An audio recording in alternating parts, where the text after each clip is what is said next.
Welcome back to the Frame Drop Podcast. We're your hosts. Tyler, aka My 22 Cents.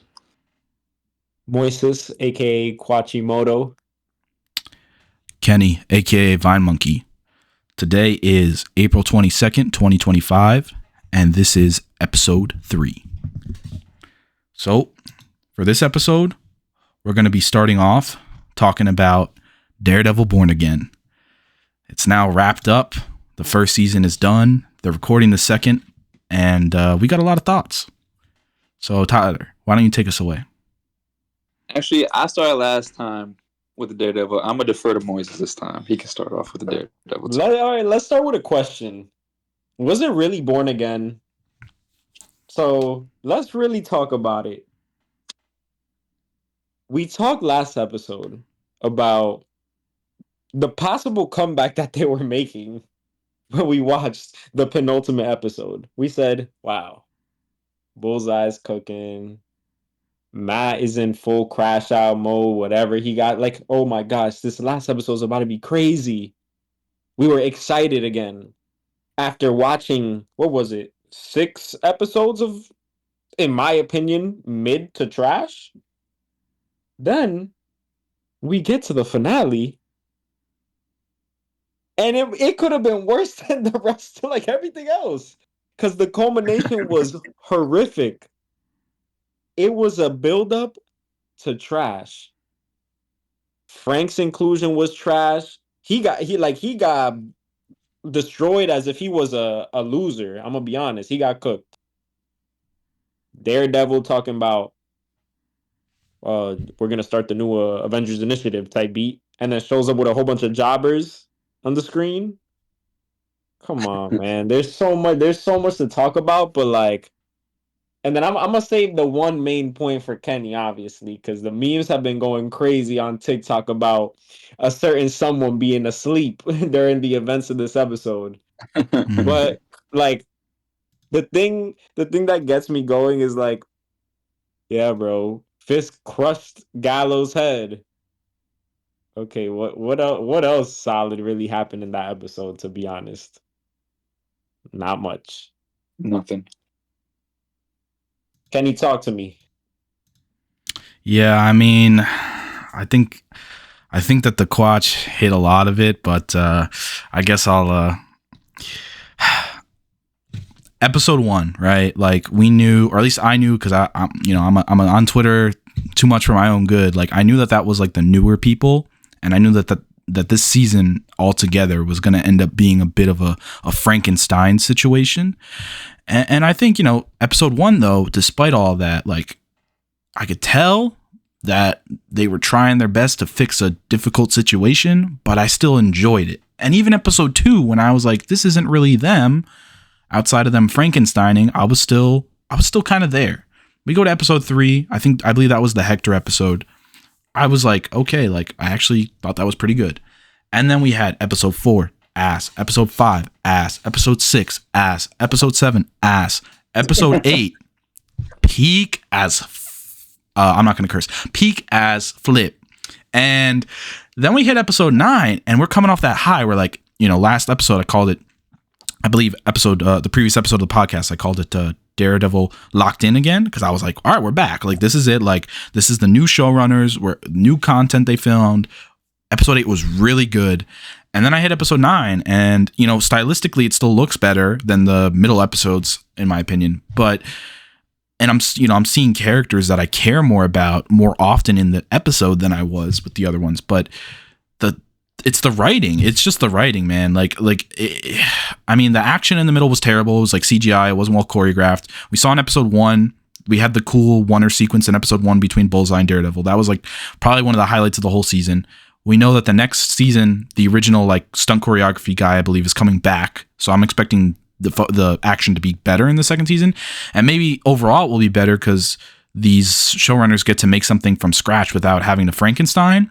But oh my god, I saw certain reviewers online who were optimistic about the last episode. Like there's a pretty popular YouTuber, Cosmonaut Marcus that a lot of us watch, and he actually seemed to enjoy episode 9, which I was surprised by because I thought episode 9 was terrible, and I was sitting there like, and I wanted to bang my head into the wall because it was just so bad. Like I probably could be a little more pointed with my criticisms, but I don't want to rant for like 30 minutes. I just felt like none of the character decisions made sense. The characters were teleporting, and like honestly, that's a huge sign that like the writing has just kind of like gone out the window. It was the same thing for our listeners who listened to, or who have seen Game of Thrones. When Game of Thrones got towards its final stretch, they just started teleporting characters across the map, and in previous seasons it would take you like a whole season to get from point A to point B, and the obstacles that you face between point A and point B often ended up being some of the most interesting parts of Game of Thrones,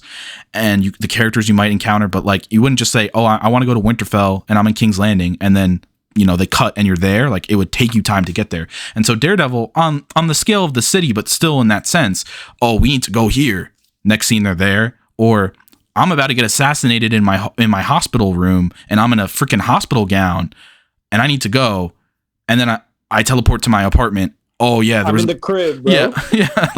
Yeah. Like, there's a SWAT team outside, but they didn't even try and stop me on the way in. But now that I'm here and that I'm next to Frank, because we want me to be next to Frank, now they can come in. But they didn't try and get me when I walked past them outside. Like, that made no sense. Like they were just teleporting them. They could have at least shown us, oh, he sees them. Oh, he does Daredevil stunts to get onto the roof to get around them. Like, no, he just is there. So there's stuff like that. And then, again, I'm trying to keep it short, but episode 8 I actually thought was peak, and so the episode 9 drop off, even if it wasn't the worst episode of the season, it was still, I'm looking at you, Bank episode, it was still like, for me, like, just horribly disappointing. So I really hope that next season is free of this, that they revive my guy Foggy. Shout outs to my guy, but I don't know, and I'll try and I've ranted for a little while here. I'll try to keep one last rant quick. This is something I've been saying for years. Like, I've been, like the Joker says, I'm ahead of the curve. I was saying this since early 2021, bro. Like, where is Spider-Man? Like, if you can avoid setting your Marvel show in New York City, you should. Because if you set it in New York City, and I'm seeing it where a majority of Marvel superheroes are, but if you do it when you don't need to, and then none of these other heroes are showing up, like, I'm just gonna like question their ability as a hero. Because you're either asking me to question their ability as a hero, and then my mind is staying in your universe, but I'm like, this is bullshit. Or if it keeps happening, I stop believing in a cinematic universe. A cinematic universe implying that these characters are connected, that they share a world, that the actions that they take affect the others. So when the UN building gets attacked by super soldier terrorists in Falcon and the Winter Soldier, and Spider-Man doesn't show up, that looks pretty bad on Spider-Man. Or I have to be like, oh, it's a Sony thing. And I get that. But like, when I constantly have to tell myself it's a Sony thing, then it doesn't really feel like Spider-Man actually lives in New York City in this world. Spider-Man lives in New York City in this world when Sony can stamp his ass. And if they can't, then he doesn't live there. So it's like, I don't know. For me, it's getting a little ridiculous because Falcon and Winter Soldier did not need to set their final fight there. Then we moved to the Hawkeye show. Again, I don't want Spider-Man to become the main character of the show necessarily. Obviously, I'm not saying that. I love Spider-Man, but I'm not saying that. I get that angle. But like, the fact, and I'm not saying I want Tom Holland's face on set. I don't want his face on set. I want him to keep his mask on because he's Spider-Man. That's what he should be doing. So they could CGI. They could use a stunt double like they do for the Mandalorian, right? I would not complain. They could have him swing by in the background, taking out two bad guys, webbing them up. I would not complain. But the fact that Rockefeller Center, Christmas time, and we see 2 weeks later he's swinging there at the end of No Way Home, but he doesn't show up. This keeps happening. He doesn't show up. So now what are we saying? We are saying that there is a serial killer who has murdered 60 people. Spider-Man didn't show up. We are saying that there is laws that are going out that are preventing Spider-Man from being able to do anything, that there is a anti-vigilante task force using lethal force on the streets, and Spider-Man is not showing up. We are saying there is a citywide blackout and there is riots in the streets, and Spider-Man is not showing up. So at a certain point, I know I'm kind of crashing out here. At a certain point, it becomes, does Spider-Man even exist in this city? And one final thing I didn't even get to mention. No Way Home. I don't even remember the line from the script at this moment, but the gist of it is, the final line in the script is, Peter Parker is no more, but Spider-Man lives on. The idea being like, nobody in that world knows who he is. He doesn't even have his GED. He's trying to get that. But All he has now is Spider-Man. He sewed himself his own suit, and that's it. He's Spider-Man. That's what he has. That's all he has now. His life's simpler because of that, but it's also sad because that's all he can be. So when all he is to the world is Spider-Man, and he's not being Spider-Man, he is literally the worst Spider-Man of all time. He's got nothing else to do, bro. He's not worried about the Switch 2. He can't afford the Switch 2. What is he doing, bro? Nothing. So that's what I got to say about that. It's facts, though. No, very big facts. Very big facts. Like Kenny said, it's not a universe. This is like the Marvel Cinematic Block. Nobody's living on this. What can I say? I mean, you guys really said most of it. All I can say is there's been a lot of talk of, resurrection. You know what I'm saying? This just past Sunday, a very, very prominent figure in the Catholic religion, he made his own resurrection. And when that happened, everyone was excited. I don't think I can say the same about Daredevil Born Again. Okay? Mm-hmm. I think the anticipation of the season, before episode 1 came out, everyone was like, oh my God, this is it. We're going to finally see if we can have that greatness again. And I think to a certain level, a very small level, they did bring him back, but as a whole, I don't think they're there. That episode 9 just felt like a complete fumble. Shoot, I don't know what they're doing. Another thing that's scaring me though, because you guys said most of the stuff that's going on, but for future, they've already started filming season 2, right? Yeah, I'm filming it right now. I'm worried that they're not gonna really switch up what they've been doing because it seems like they just jumped right into it. They haven't had time for season 1 to first off release completely and everyone's opinions settle in after that.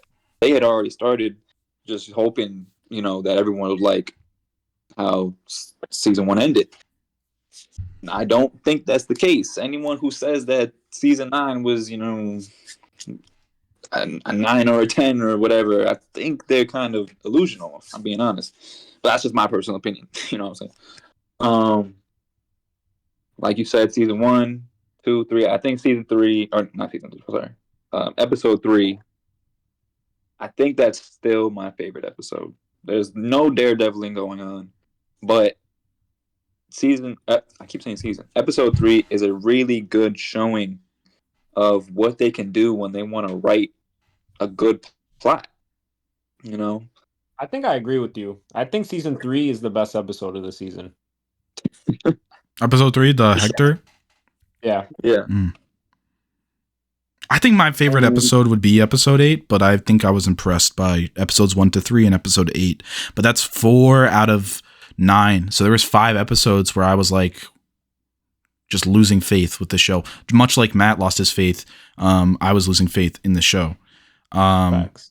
I just want to say one thing because I think I was definitely very passionately negative in my previous rant.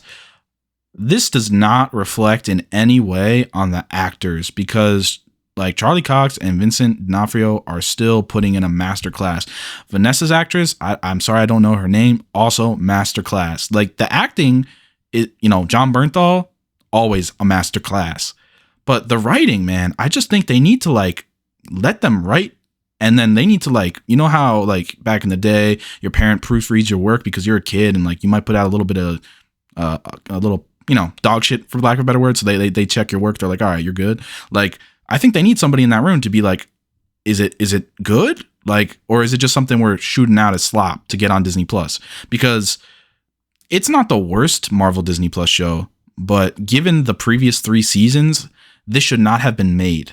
They should have said, yeah, this is not why the fans petitioned in Times Square to bring us back. And I think, Charlie and Vincent knew that, and that's why they complained and got the new showrunners, and hopefully season 2 will be better. But Tyler's right. If they weren't, I think they were aware of how bad it was, but if they weren't, then they didn't give themselves any time to like hear the feedback and then write season 2 in response to it. So that's certainly true. Two things real quick. One, I do want to re-hit. Muse was wasted. I forgot he was so even a insanely. character. I forgot he was a character, man. Like when you said that, I was reminded when you mentioned his name. On Twitter, I'm seeing people talking about him. Muse is a threat, bro. He's crazy. He's insane. And we hear, like, he killed 60 people. So, like, obviously he's a threat. Like, if you kill 60 people, you're someone. Yep. To get like, first of all, he barely posed the challenge to Matt, to be honest. Like, Matt cooks him in the train station and then, or, in the train tunnels. And then when he gets Heather's office, like, he's getting cooked a little bit, but it's like, this is the dude that from episode 1, it's been building up, like, what he's been up to. Absolutely not. That was embarrassing, to be quite honest with you. Embarrassing. That was so bad. So bad. And I like that actor. Oh, yeah. Listen, I mean, I don't really know him from anything else besides Wednesday, I think, or maybe some other stuff. That's it. But, okay, then my question to help wrap up this, 1 through 10, if you had to give a rating to Daredevil Born Again Season 1, Kenny, what would you give it?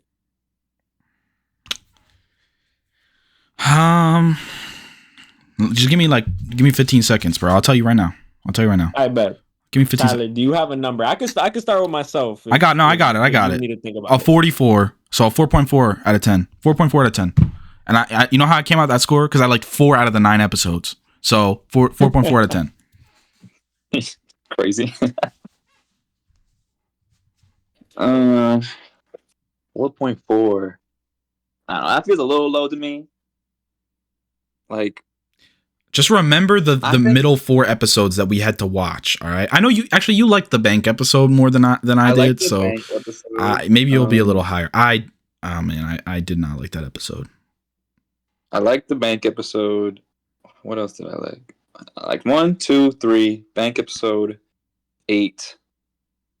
So you like 5 out of 9. I like 5 out of 9. Episode 9 was very disappointing, but I do kind of like when he's with Punisher. Like, even though the plot is stupid, I just like the way they interact with each other. Okay. You like the Punisher slow-mo? Yeah, you like the slow-mo?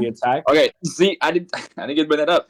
That was so ridiculous. I don't know why they had Matt in regular speed and then the Punisher for some reason. It's not even like he's doing crazy stunts. Like, did he jump on him? He was just like stabbing a guy and it would do it slow-mo, bro. Like, he would do nothing. Like, Daredevil is the acrobatic one, but they got him in normal speed. But the Punisher, for some reason, he's got to be at half speed and he's just shooting a bullet. It's not even like he's doing something cool. Like, he's just shooting his gun.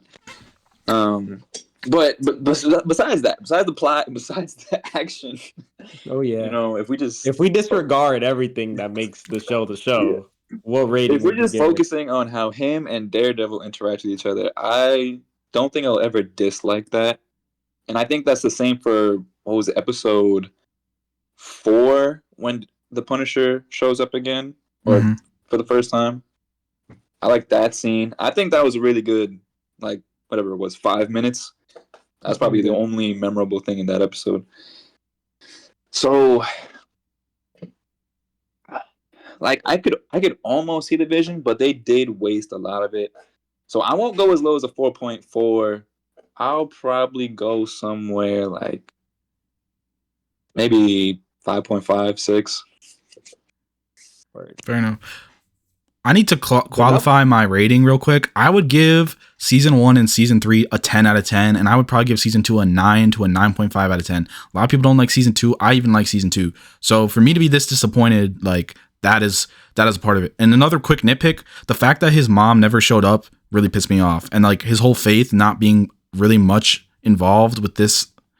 Like, he didn't go to, like, I'm sorry, but like him in the confessionals, I know the priest isn't around anymore, but him in the confessionals in the prior season, some of the best writing I've seen, and not just even a superhero show, just in a lot of shows. So the fact that like they removed that element of him, I did not rock with it.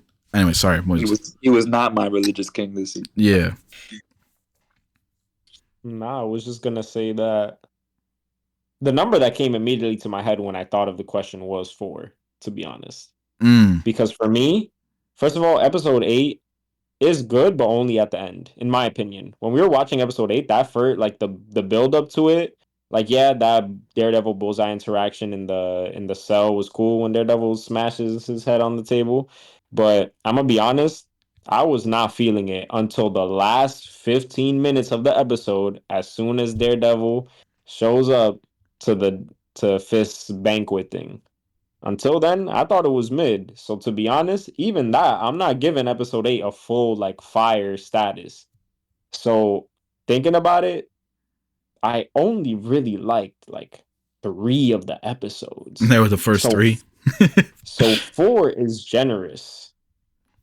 Mm. Like I'm giving it a 4 because honestly it's out of respect for um Daredevil and Kingpin just like doing their thing throughout the show. I felt like Karen showed up to do nothing. Like Punisher showed up just to get bullied. Like I'm gonna be honest, none of it felt satisfactory. And to wait to have to see whatever Daredevil's about to do next, like I don't know. I'm not hyped for it, to be honest. We didn't They're even saying we that didn't they even might rant bring about back the side and characters. Sorry. Tyler, you gonna say? My bad. yeah, nah, I saw somewhere that because of the leaked photos, you know how he's wearing like the all black suit. Yeah. They're Mhm. saying that's a reference to something in the comics where he takes over the hand and he like takes over New York City or something. He starts becoming like evil. Oh my gosh. He's gonna control the hand. I want Elektra back, bro. So I'm cool with that. Bring Elektra and Foggy back. I'll give you a 7 out of 10. Or bring back the Defenders. Hello, Matthew. Not Um, we didn't look. I'm gonna say this. You know, like unrelatedly, like Mario Kart World, like they're putting like every character in that game. Like we're getting the Goomba, we're getting a Dolphin Shoal. I heard they're putting Cherry in that game, bro. I heard. Like everybody's getting in, bro. Nah, but like that final little montage showing like I need a team, and then we just see Cherry and no offense, Josie from the bar, she a goat, but she not doing anything. All right, like why are we acting like that's the team, bro? So the fact that they like again, Spider-Man would have made sense, but the fact that they couldn't even slide like Luke Cage or Jessica Jones in there, insane. So yeah, all right, that's all I want to say about Daredevil. Anybody else want to say anything before we move on? That's an Nah, army. What you man. talking about? All right, all right, all right. All right, Moise, why don't you introduce us to the next topic? Well, let's talk about a show and a game that's very near and maybe not so dear to some of us to our hearts. We referenced it last episode, but we were able to watch the first 2 episodes of The Last of Us Part 2. Season 2, Last of Us season 2. You know, The Last of Us has so many names at this point. I mix them all Remastered. up. But The Last of Us season 2, which brings us 5 years after the events of the first season. Ellie's a little older, Joel's a little older, and we're introduced to a whole bunch of new characters that take that take their toll very quickly. Mm-hmm. Are we throwing out the alert yet? I mean, we Oh yeah, spoiled let's throw Daredevil, it but out. there will be copious amounts of spoilers in for The Last of Us Part 2 and all topics that follow. So be warned. Cool. Let me say something. Daredevil, you don't need to watch the show. Mhm. Last of Us season 2, you should definitely watch the show. It's good. Well, it's not good, but it's good, Man, right? I And we hate The can Last talk of and Us. we could talk about that right now. Tyler, as the person you didn't play the game, Yeah. you knew one of the things that is to come, the main thing. The thing, Yep. the inciting incident. My first question to you is, in your mind, what were you expecting of that moment before before the season started? When did you think it could possibly happen? And then what was your reaction to it happening? And not just it happening, but in episode 2. All right. So let me explain my position. I played the first game. I absolutely loved the first game, and this was when it first came out. So I was young. I don't know how old we were, but I loved playing the first game. When the second game came out, I wanted to get it, but did not have the funds, so I ended up just never playing it. But of course, there's the internet, so I found out what happens, and I knew it happened early in the game. Like in my mind, that was like the first thing that happened. Like I don't know how much. Basically it is. Yeah, it's the inciting incident. None of the rest of the story can happen without that. So, like my understanding of the game was that the first 15 minutes was Ellie dancing at the party, and then at night they just get snuck up on and rock Joel. Like that's what I understood. So I'm surprised he made it to episode 2, to be honest. But yeah, I'm not gonna play the game. I'm not gonna watch any gameplay of The Last of Us Part 2.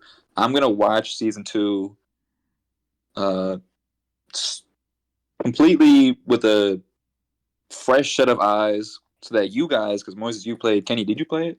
I played the day that came out. The day it came out, me and Moises both played that. Yep. So yeah, you guys both played the game. I'm surprised you didn't know I played that. I have a different perspective because I haven't played it. So, well, we might have conflicting ideas. You'll probably For sure, be because like, you're gonna experience a whole bunch of stuff. Like you don't know now what's to come. I mean, we don't. Yeah. Moises, in some ways, we don't know what's to come. We only know the broad strokes. True, but like I'm assuming all the basic plot points Yeah. are gonna be hit. after this, the Joel thing, I really have no idea what happens in the rest of the game. Like, I'm pretty sure Ellie goes hunting for Abby, but I don't know. So yeah, episodes 1 and 2, Pedro Pascal's the GOAT.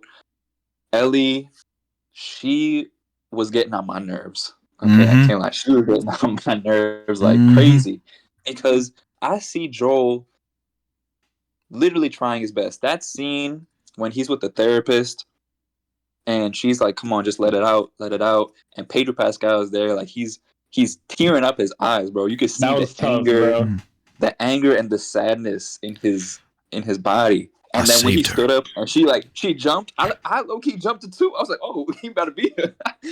I was a little scared for her in that moment, but he was like, "I saved her," and I was like, "That's real." He did. He really did save her. That's right. He did. That is right. He did. And then Abby and her little crew. Oh my god. Oh my god. If there was ever a moment when I wanted to jump into a TV show and just shoot somebody, it would be for Abby. Okay. If any of my threatening thunder strikes could occur at any moment.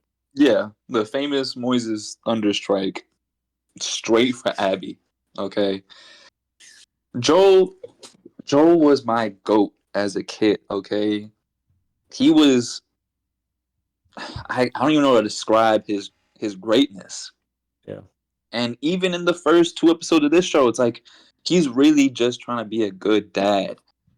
And it's so sad because Ellie's not giving him the time of day. He's like, "Oh, I'm gonna fix this guitar for you." And he stood up for her at the party. He was ready to beat that dude. That was so real. I love that moment. That was so real. And then, oh my god, that scene at the end just breaks my heart.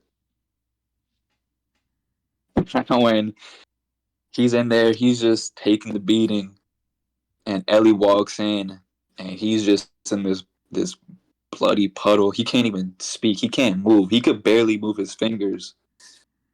Man, that was I don't even know. Dude, I saw a TikTok, or because I think the writer, whatever, Craig Mazin, he spoke about it. That scene where that last time before he's like fully out, where Ellie's like, "Please get up," and he lifts himself. He literally lifts himself a little bit, like as if he wanted to move the world for Ellie one last time. He tries to get up, and he can't.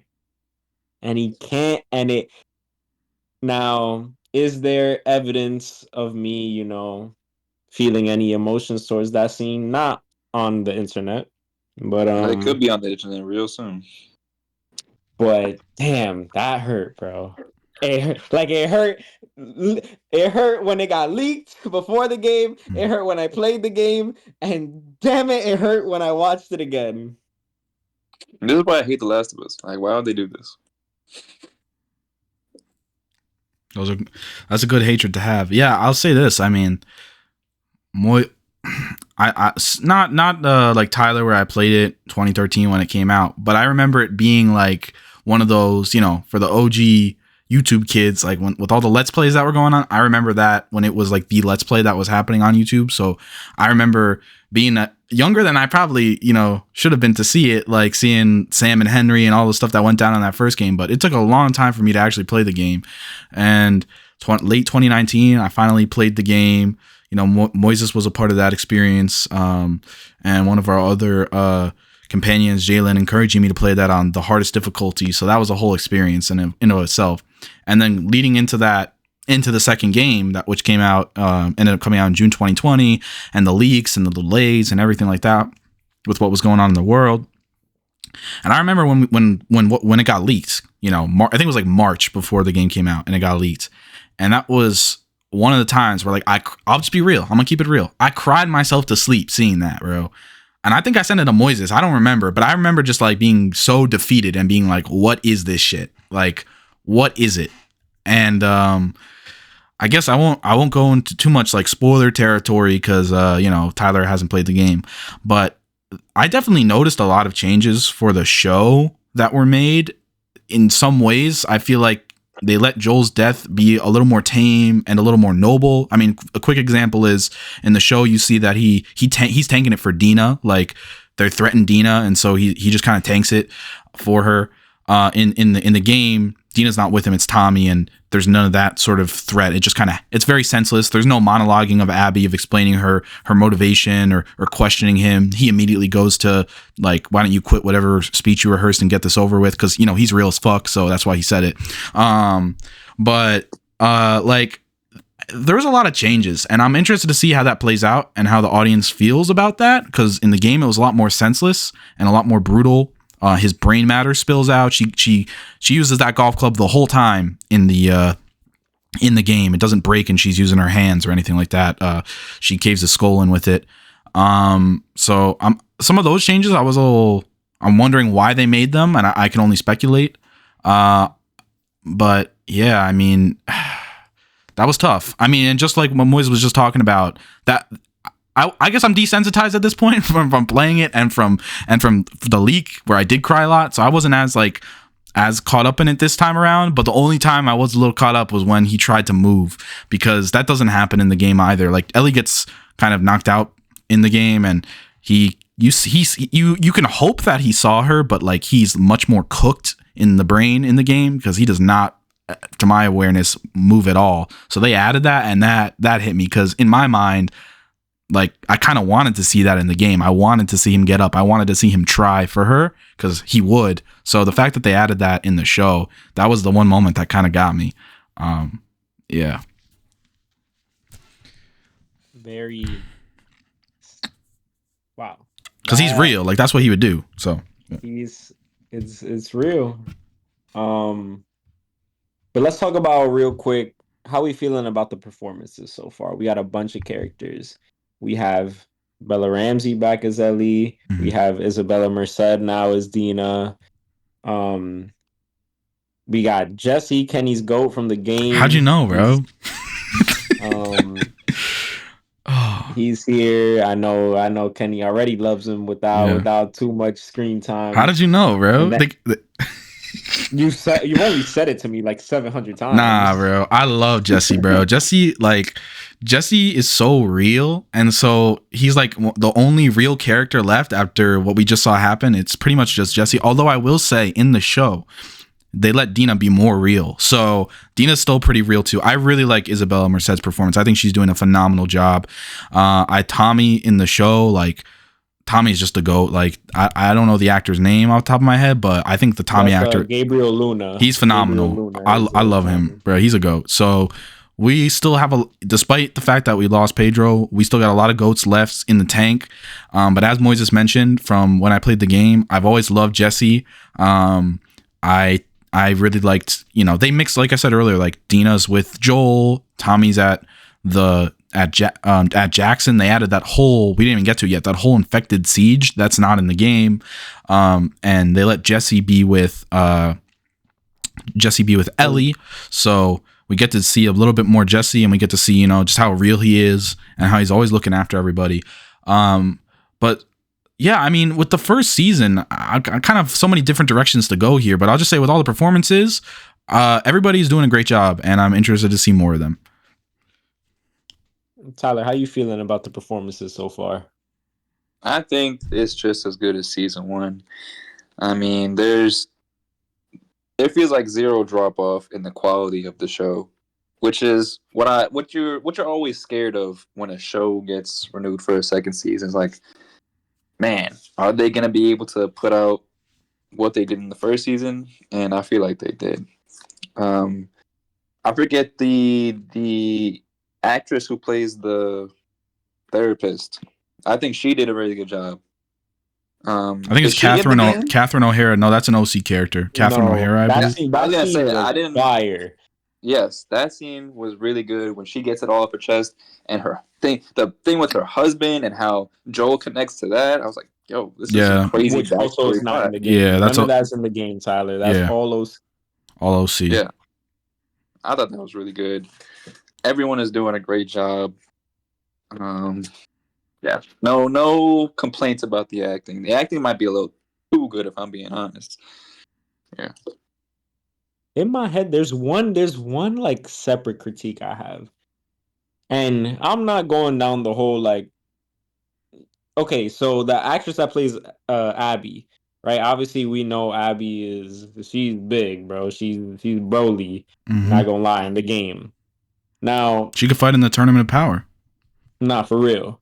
Now, I'm not gonna go down I don't really care she's skinny or not. I care about good performance.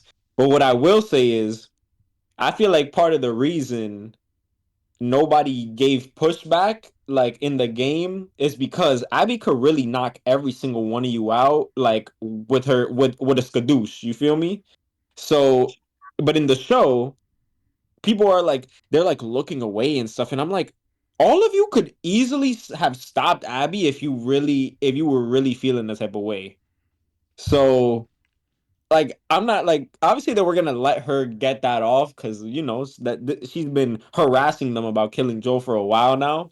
But you know what I mean? Especially like Owen, like, it's just. I don't know. It's like you could have stopped her if you thought she was going too far. Any single one of you could have really stopped her because she's not built. Anyways, that's besides the point. Because I'm just like, all of y'all looking away, all of y'all saying, "Nah, stop, man, do something about it. Be real." But you know what? It's coming. She got too much aura. I'll just say, like, coming. Caitlin Dever's performance, like, she's doing a great. Again, I'm not a big fan of like the story of the game, but I'll say, like, in terms of like the performances, they're all doing great. But I agree, like the physicality, like it is one of those things where, like, I think it is to a certain extent important because it's also representative of like how, as much as I don't enjoy her being locked in on this, how locked in she was to get rid of Joel. Like 5 years she spent, like, you see her before she was ready to kill Joel and she's skinny, and then you see her 5 years later and like this has been her whole existence for 5 years, is just training to take him out. So I do think like there is an element there that is lost. But yeah, I don't think it's not gonna like ruin anything. It's just like, I do think like in terms of being like intimidating figure or whatever, like when you see those muscles, you're like, oh, Joel's cooked. Like, what it is, what it is. It is what it is. Yeah, I mean, unless we have anything to say about that, it seems like we're all eagerly anticipating what's to come next. I know Me and Kenny are waiting to see what other divergences there are from the game. Mhm. And Tyler's just waiting to see what happens next in the story, man. So we're Literally. all looking forward Yeah. to different aspects of it, but at the end of the day, we're all looking forward to it, Mhm. unlike Daredevil Born Again. So Yeah, I guess so. I that's guess what good TV does. I have a huge theory about the Eugene change, but I will refrain to the extent that I don't want to spoil the original game's narrative for Tyler if he doesn't know. But I have a theory just based on some of the changes that they've made. They seem to be, for example, with how Abby finds out that Joel is Joel in the game. Tommy actually like and Joel kind of dox themselves, like they give away their own identities, which was heavily criticized because, I mean, these are the guys that have lived 30 years in the apocalypse setting, and you don't live that long if you're stupid. So they definitely it felt a bit out of character for them to be offering that, and obviously like out of world explanations, like creators, people online saying, oh, but they got soft because they're in the safety of Jackson, stuff like that. But you know, I definitely thought, yeah, I don't know if they would be so willing to just offer that information up, or like, oh, Abby reminds Joel of Ellie, so they feel whatever. Like those are like the counter arguments, but they had Dina do it, and I think that like played better for me. Like, oh yeah, like, you know, she's only known the safety of Jackson, and she doesn't even know that Abby's there in that moment. So her offering that out, you know, I guess it's lucky for Abby, but it didn't feel to me like, oh, they were being stupid. So I appreciated that. But with Eugene, there's a similar thing where like not teleporting, but there's a character who gets to a place and it just is like a little questionable if that would really be feasible for them to do. So I think they're using Eugene as a way to achieve that with what happened to him without having that character go to that place. So yeah, that's what I have to say. Anyways, let's keep moving on. Next topic. I think this is very Quatch centered, so I'll let you take it. Cool. So a pet project of mine as we started this podcast, I don't know if I mentioned it in episode 1. I think I might have though, is that I'm going through and watching Invincible. It's finally time. I've been harassed about watching it. They say Yeah, for it's peak. years. Yeah, literally for years. They say it's peak. I said, you know what? Enough is enough. Let me try again. Let me lock in. Again, for context, I watched the first season. I'm pretty sure we watched it on call or so. I remember watching it as a group with people. And I watched it. To be honest, it was like okay to me. It didn't really wasn't really anything special to me. And so I never continued watching it, and I re-locked in to watch it, and let's talk about some of my thoughts. First of all, overall, let's start with the hot take. It's definitely overrated. That's for sure. But I see the appeal. But in my head, there's just like so many things. I'm just like, all right, let's start.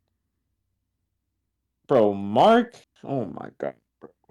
I honestly I really like him. Like as a main character for a show about like established like in a world of established heroes and established villains and new threats that are showing up every once in a while, like he's a good main character because this isn't Marvel, this isn't like it's not DC, it's straight like blood is on people's hands every day.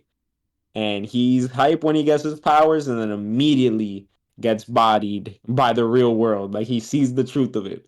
So I really appreciate that. But damn, he gets bodied every single episode. I'm not saying this is a bad thing. I was just shocked. He doesn't take any solo dub at all. He barely wins at all. Any dubs are either someone had to bail him out or kind of like the person he was fighting is just like, I'm done with you. I'm like, yo, Mark sucks. He can't handle no battles at all. So I'm very interested to see if season 2 changes that at all.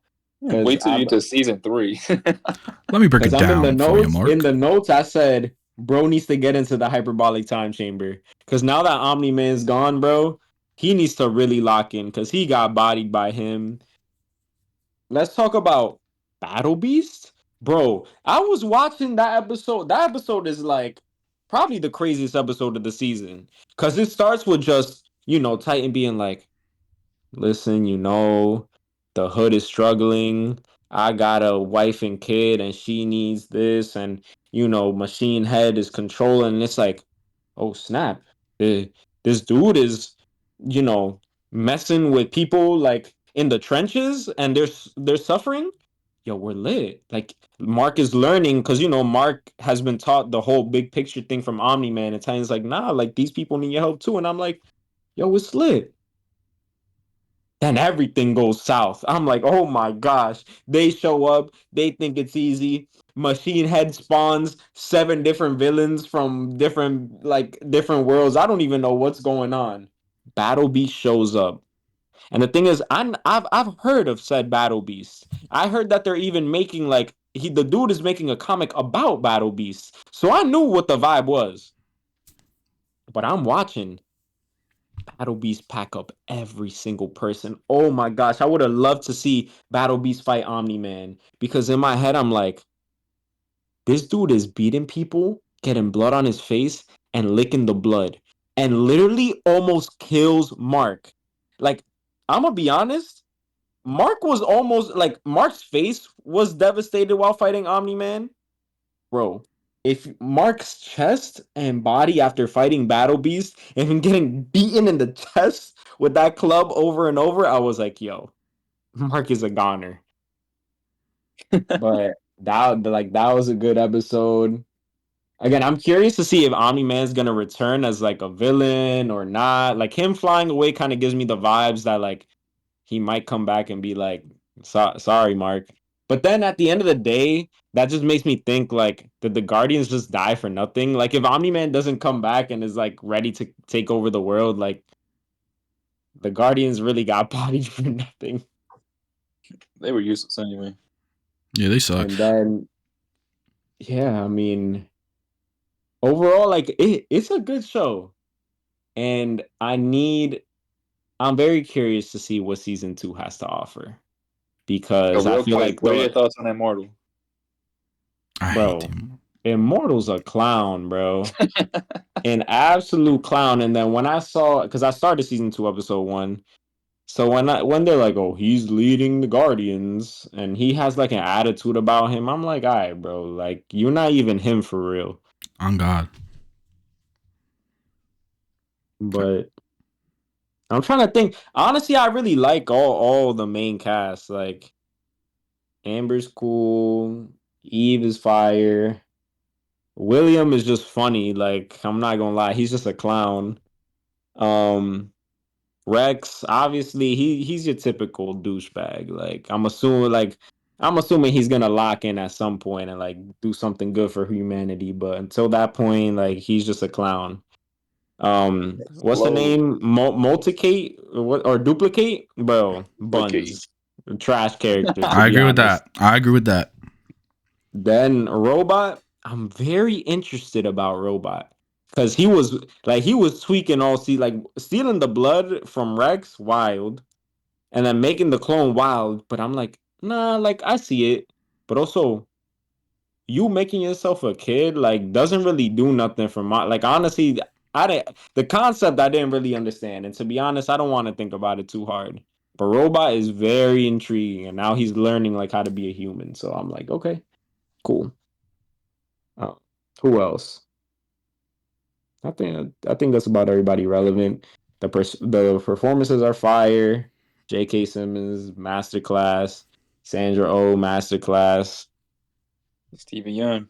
Oh Mm. yeah, super masterclass. Like you gotta. Well, She's like a I'm pet to talking. me. I'm talking about myself, obviously, not being who I am, but a little thug tear was shed. Like, what will you have after 500 years? You, dad, I still have you like that. Like, you feel me? That was That real. was tough. That was real. Hmm. What would you rate out But of 10? overall, Yeah, exactly. I was just about to go there. Out of 10, I'm gonna give it an 8. It was a good solid season, to be honest. I'm very excited to see what comes next. All right. Well, I'm hoping that it's a real build up, because it seems like the world's about to open up even bigger. So I'm waiting. we look forward to hearing the Quatch review on season 2. And just so you know, there's also a Adam Eve special that kind of was released between season 1 and season 2, so you can check that out at your leisure. So next topic, I think we want to just quickly touch upon the tariffs have, been tariffing, and Nintendo came back and they said, we're recording this on the 22nd, but tomorrow's the 23rd, and at midnight / the 24th, you're finally going to be able to pre-order your Switch 2 from most retailers in the United States. The console pricing was not affected, which was what I was personally expecting. But the accessories, many of which are manufactured in China, have all been hit with like at least $5. And then me being who I am, I'm a big amiibo collector, and honestly, those got the worst end of the stick, and they were raised by $10 when they were already being increased by like, I think there were 16 most of the Smash Ultimate ones, so they were getting a $4 increase to 20, and so now they're $10 more, which would be the new Zelda Tears of the Kingdom amiibos, which I was hoping to get because I have a complete collection of the Zelda amiibo, and now I'm kind of like, instead of it being 80 for 4 of them, it's going to be 120, and previously it would have been 64. So it's almost double what it was prior to get 4. So that is just insane and ridiculous, but I will still be pre-ordering the Switch 2 hopefully tomorrow, and that's pretty cool. So I just wanted to give a quick update on that for any of our listeners. And I guess we have one last little segment here, if I'm not mistaken. And Tyler wanted to talk a bit about Marvel Rivals, which he is a big player of. We all played here, but Tyler wanted to give his, I think, opinion on the new season. Yeah, I just wanted to quickly talk about, well, as a strategist main myself, because I know none of y'all want to put in the dirty work. As a strategist main myself, I think season 2 is a little bit ridiculous. Now, I'm on TikTok a lot, so I see a lot of other videos about other strategist people talking about it's not fair that the performance-based scaling or point system does not benefit strategists at all. Like, you could do some crazy healing, you could have some goated plays, but it's not gonna amount to anything because for some reason, the performance-based stuff is only for DPS players or tank players or something. And on top of that, we're in a very heavy dive meta right now. And so it's even harder to be playing healer in general without the lack of incentive to perform better for the performance-based results, And a lot of the DPS players are getting even more toxic. Talk about, my healers suck. GG no heals. Healers are the easiest roles. Why can't you just do your job? It's crazy stuff. So now the state of Rivals is currently in what people are calling a strategist strike or whatever, and I think that's hilarious. If I'm being honest. People are going on strike, not playing healer anymore, just because they can't stand it anymore. They can't stand it. And as a strategist man, I support that. All my strategist players, lock in a DPS. It's going to be a bumpy road. Hopefully that'll force the devs to either fix the performance-based points or give a little nerf to these dive characters, Iron Fist, freaking Spider-Man, bro. I don't know why Spider-Man has not gotten nerfed. Like, he should have been nerfed season 0. That brother is ridiculous. Okay, Iron I get Fist it. gotta go, bro. Today. Viewers, as Iron Fist is a ridiculous. dedicated Spider-Man player, I am reserving my opinions for the sake of the runtime, but I will say this. I have probably played 300, 400 hours of Marvel Rivals. I've been playing less this season because the matchmaking quality is really terrible right now. But I don't think it's dive. Well, I think Iron Fist is actually a problem, but I don't think Spider-Man is a particular problem. I think the issue is that there's only one, and I don't like the idea of like hard counters, but there's only one hard dive counter for most players in the game, and that's Namor. And because Namor is so overpowered right now, and he was last season as well, he's going to get banned a majority of the time. So the issue isn't Spider-Man's overpowered. It's that most teams aren't coordinated enough to play around a Spider-Man. And when Namor gets banned, then there's nothing that is an easy like option select for you to like counter the Spider-Man or Iron Fist or whomever. Like when Namor is the main and only dive counter and he's just going to get banned every game, that's why I think dive is so frustrating. Not because Spider-Man is particularly strong. Spider-Man is mobile for sure, and he's difficult to kill, but he isn't exceptionally powerful. Iron Fist is annoying, and I kind of agree with all the comments about that. But I'll just say this. If they add another anti-dive character into the game, or another two, that would fix the game more than any particular buffs or nerfs, because you can't just have Namor be so powerful that he's going to get banned every game and then expect dive not to run rampant. This could happen with any sort of meta. If they only have one counter and that counter is getting banned every game, then you just get to run free. So that's where I think it comes from. Sorry. Yeah. I mean, I don't think you're totally wrong, but I will say Spider-Man, bro, if I'm not paying attention, he can one-shot me, or not one-shot, but he can do the combo on me in 3 seconds and I'm dead. If I'm not fully paying attention, I will die like 9 out of 10 times. So, yeah, you could say Spider-Man's not that strong, but when he's that strong against strategists, it's a little ridiculous, because if I can't do my job, guess what? The hate is coming straight from me. Where are my heals, bro? Brother, I'm dead. The Spider-Man killed me 10 seconds ago when you weren't looking.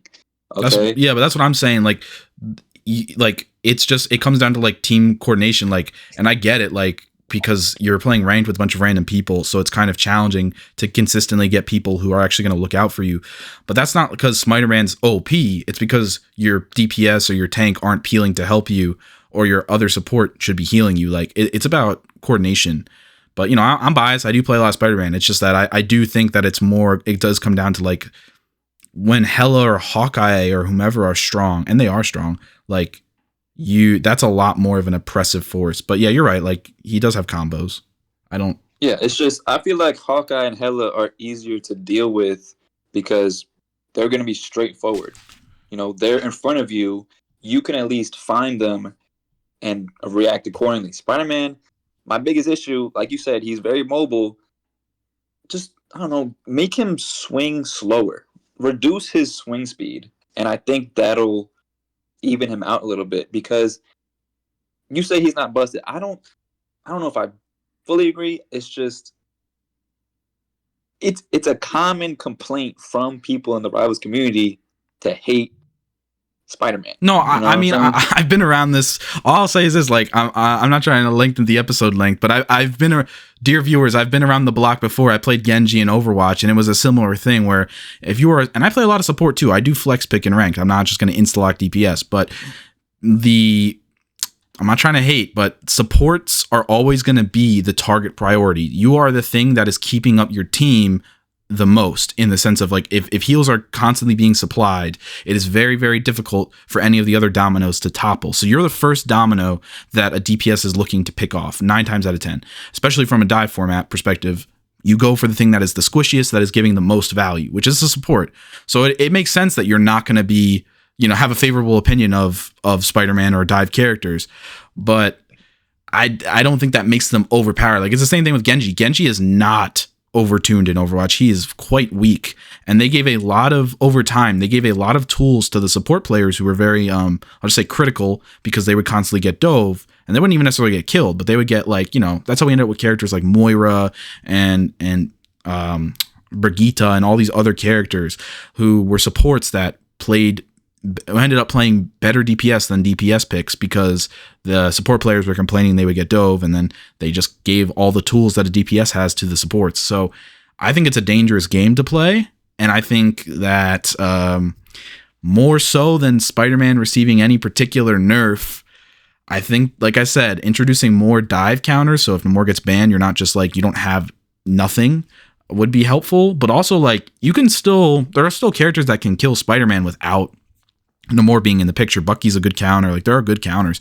I just think it's like, it's rough because you become more reliant on your teammates to help you, and people in this game are not great about that. So like, I can understand it. It's just like, I don't know. Like, I don't think you nerf Spider-Man, he's not going to do anything. Like like he's just not going to do anything. It's not going to be like he's overtuned. It's going to be like he can't do anything. So, in my opinion, like, I don't know. I just feel like for me, where I sit, I look at Iron Fist in the games that I played this season, and I think he's definitely overtuned. But it is what it is.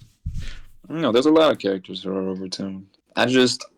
We gotta nerf Spider-Man into the dirt so that people can miss him. You know, like the ending scene in Spider-Man 2 with Andrew Garfield, there's like the whole city's wondering, where is Spider-Man? Like, let's do that, you know? Get rid of him for a couple months, make him unplayable, and then make people miss Spider-Man, because I'm one of the biggest Spider-Man fans, right? But in Rivals, I wish him nothing but the worst, okay? I'm sorry. But to all you Spider-Man mains, I hope you have a bad day every day you play Spider-Man. I'm sorry. I'll still play him every day. No, I can agree with that, because like, there are definitely, like, if Genji gets buffed, like they kind of did that with Genji, like you would go like a year or two where he just won't be meta, and then they let him be meta for like 2 weeks, and then they nerf him to the ground. And I really didn't like that, because it was just like, he wasn't even overpowered in any of the situations. He just became like a viable pick, and as soon as he was a viable pick, people like because they'd see him, like they just complain, and then he get nerfed again. Like, there's part of me that like doesn't want that to become Spider-Man's life cycle, where he's just like terrible all the time, but they never buff him because they know that people will complain.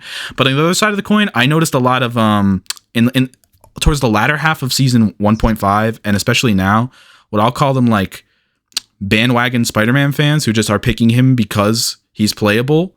And not only does that make it more difficult for me to play him if I want to, but just from the perspective of like being like that hater that I can be, like, they're fake fans, bro. They're not playing Spider-Man because they like Spider-Man. They're playing Spider-Man because he's relevant. So I could enjoy them nerfing him to the ground because I'll still play him because that's my GOAT. You know what I mean? And the people that aren't real fans will drop him and they'll go play Hella and Punisher again.